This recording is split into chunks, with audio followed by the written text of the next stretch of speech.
अध्याय 15 पुरुषोत्तम योग संसार रूपी वृक्ष का वर्णन। श्री भगवान ने कहा, हे अर्जुन, इस संसार को अविनाशी वृक्ष कहा गया है, जिसकी जड़ें ऊपर की ओर हैं और शाखाएं नीचे की ओर, तथा इस वृक्ष के पत्ते वैदिक स्तोत्र हैं। जो इस अविनाशी वृक्ष को जानता है वही वेदों का जानकार है। इस संसार रूपी वृक्ष की समस्त योनियां रूपी शाखाएं नीचे और ऊपर सभी ओर फैली हुई हैं। इस वृक्ष की शाखाएं प्रकृति के तीनों गुणों द्वारा विकसित होती हैं। इस वृक्ष की इंद्रियां विषय रूपी कोपले हैं। इस वृक्ष की जड़ों का विस्तार नीचे की ओर भी होता है, जो कि समान कर्म रूप से मनुष्य के लिए फल रूपी बंधन उत्पन्न करती है। इस संसार रूपी वृक्ष के वास्तविक स्वरूप का अनुभव इस जगत में नहीं किया जा सकता है, क्योंकि न तो इसका आदि है और न ही इसका अंत है और न ही इसका कोई आधार ही है। अत्यंत दृढ़ता से स्थित इस वृक्ष को केवल वैराग्य रूपी हथियार के द्वारा ही काटा जा सकता है। वैराग्य रूपी हथियार से काटने के बाद मनुष्य को उस परम लक्ष्य परमात्मा के मार्ग की खोज करनी चाहिए, जिस मार्ग पर पहुंचा हुआ मनुष्य इस संसार में फिर कभी वापस नहीं लौटता है। फिर मनुष्य को उस परमात्मा के शरणागत हो जाना चाहिए, जिस परमात्मा से इस आदि रहित संसार रूपी वृक्ष की उत्पत्ति और विस्तार होता है। जो मनुष्य मान प्रतिष्ठा और मोह से मुक्त है तथा जिसने सांसारिक विषयों में लिप्त मनुष्य की संगति को त्याग दिया है, जो निरंतर परमात्म स्वरूप में स्थित रहता है, जिसकी सांसारिक कामनाएं पूर्ण रूप से सामान्य हो चुकी हैं और जिसका सुख दुख नाम का भेद समाप्त हो गया है, ऐसा मोह से मुक्त हुआ मनुष्य उस अविनाशी परम पद परम धाम को ही प्राप्त होता है। उस परम धाम को न तो सूर्य प्रकाशित करता है, न चंद्रमा प्रकाशित करती है और न ही अग्नि प्रकाशित करती है। जहाँ पहुँचकर कोई भी मनुष्य इस संसार में वापस नहीं आता है, वही मेरा परम धाम है। जीव और आत्मा का वर्णन। हे अर्जुन, संसार में प्रत्येक शरीर में स्थित जीवात्मा मेरे ही सनातन अंश हैं, जो कि मन सहित छहों इंद्रियों के द्वारा प्रकृति के अधीन होकर कार्य करता है। शरीर का स्वामी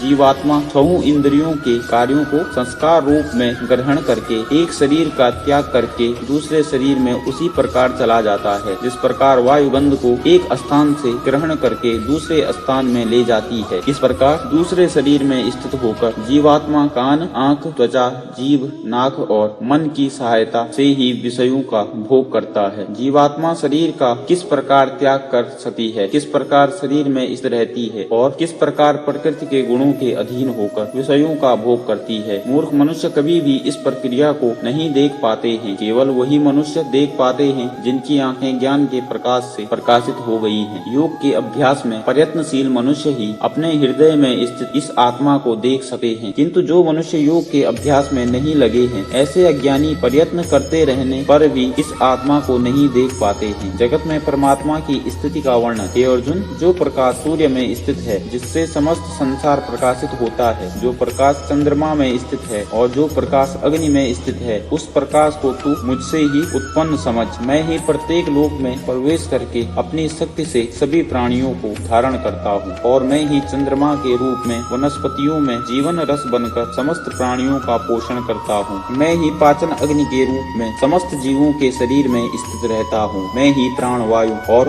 अपान वायु को संतुलित करते हुए चार प्रकार के चबाने वाले, पीने वाले, चाटने वाले और चूसने वाले अन्नों को पचाता हूँ। मैं ही समस्त जीवों के हृदय में आत्मा रूप में स्थित हूँ। मेरे द्वारा ही जीव को वास्तविक स्वरूप की स्मृति, विस्मृति और ज्ञान होता है। मैं ही समस्त वेदों के द्वारा जानने योग्य हूँ। मुझसे ही समस्त वेद उत्पन्न होते हैं और मैं ही समस्त वेदों को जानने वाला हूँ। शरीर, आत्मा और परमात्मा का वर्णन। हे अर्जुन, संसार में दो प्रकार के ही जीव होते हैं, एक नाशवान क्षर और दूसरे अविनाशी अक्षर। इनमें समस्त जीवों के शरीर को नाशवान होते हैं और समस्त जीवों की आत्मा को अविनाशी कहा जाता है, परंतु इन दोनों के अतिरिक्त एक श्रेष्ठ पुरुष है जिसे परमात्मा कहा जाता है। वह अविनाशी भगवान तीनों लोकों में प्रवेश करके सभी प्राणियों का भरण पोषण करता है, क्योंकि मैं ही क्षर और अक्षर दोनों से परे स्थित सर्वोत्तम हूँ, इसलिए संसार में तथा वेदों में पुरुषोत्तम रूप में विख्यात हूँ। हे भरतवंशी अर्जुन, जो मनुष्य इस प्रकार मुझको संशय रहित होकर भगवान रूप से